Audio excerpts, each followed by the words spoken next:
местные продукты, да? Местные продукты, хорошо, хорошо. Можно, да? Да. Local bread. Straight from the bread factory. Новогрудок. Вкусно.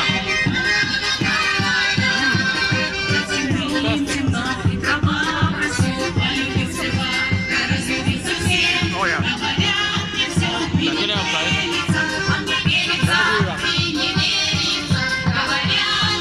All right, now. What I've noticed is that here in a Saturday afternoon in Novogrudok, a lot of the local factories have stands here. So we have the dairy company, Plощadь Lenina, Novogrudski dairy. So we have the dairy company here. Yes, we have beside me here. We have a big cheese. That's a big cheese. Yeah. The locals.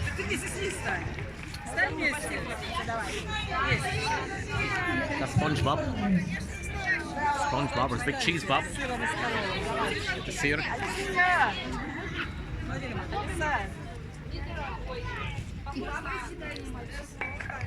It's big cow, big cheese. Здравствуйте. Здравствуйте. Очень приятно. Как тебя зовут? Как тебя зовут? Рома. Рома. А, меня зовут Нил. Нил? Нил, да, Нил. Ты откуда? Ты откуда? Новогрудский завод. Новогрудский завод. А, я из Ирландии. Ирландия. Дублин. Нет. Ирландия, да. Ирландия. Дублин. Да. Очень приятно. All right. Okay. So, as we mentioned, guys, behind me, lots of stands here from the local factories. Okay. Selling popcorn, everything. We're in the main square. This is Ploschad Lenina here in Novogrudok. Okay. Music, concerts. We've got some hotties here, lots of hotties. Surrounded by hotties. Right in the center of Novogrudok. Okay, what do we have here? Oh, we have some kvass. Now, if anybody doesn't know what kvass is, it's perhaps the best drink ever made. It's made from rye bread. We call it Russian Coca-Cola. The locals call it kvass. Okay, so what we have here is we have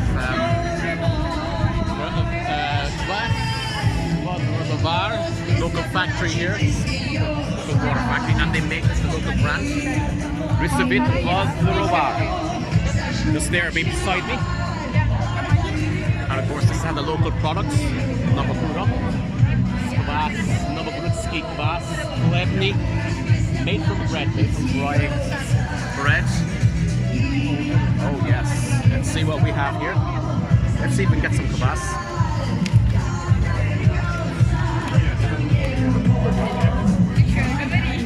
Okay, so what we have here, this is from the factory.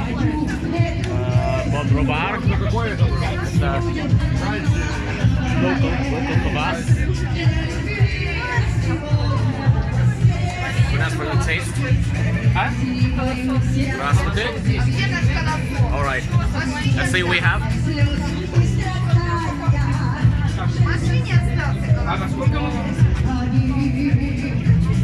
Okay, let's see what we have here, guys. You have Novogrudok kvass? I just asked, probably is. Это Новогрудский квас, да? Да, хорошо. Точно такой же? Можно, да? Можно? Have a taste of the local kvass. Спасибо. Yeah. Спасибо. Yeah. Kvass Новогрудский. Колебный. Спасибо большое. Gonna have a taste of the local kvass.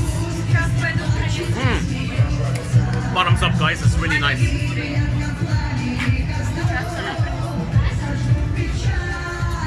Очень вкусно. Спасибо большое. Yes. All right. Fantastic.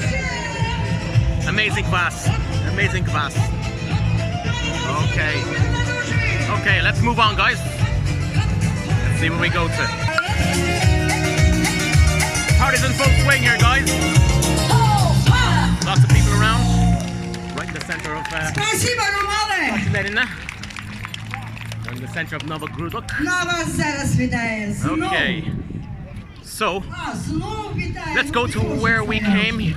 The reason why we came here. So, let's go to Novogrudok Castle. Or what's left of it.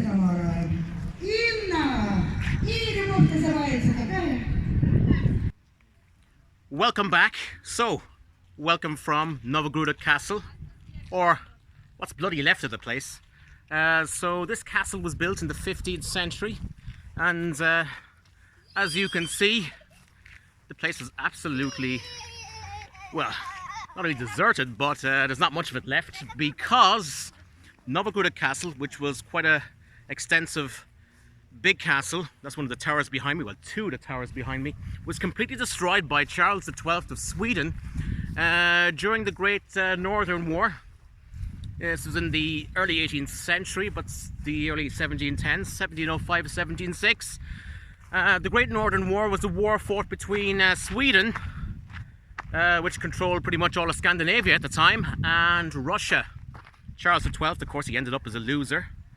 And in the process, the Swedes, they completely destroyed what was once an impressive and impregnable castle, Novogrudok. So that's it, guys. This is pretty much what's left of Charles XII's handiwork. So thank you very much, Charles XII, for destroying this beautiful castle.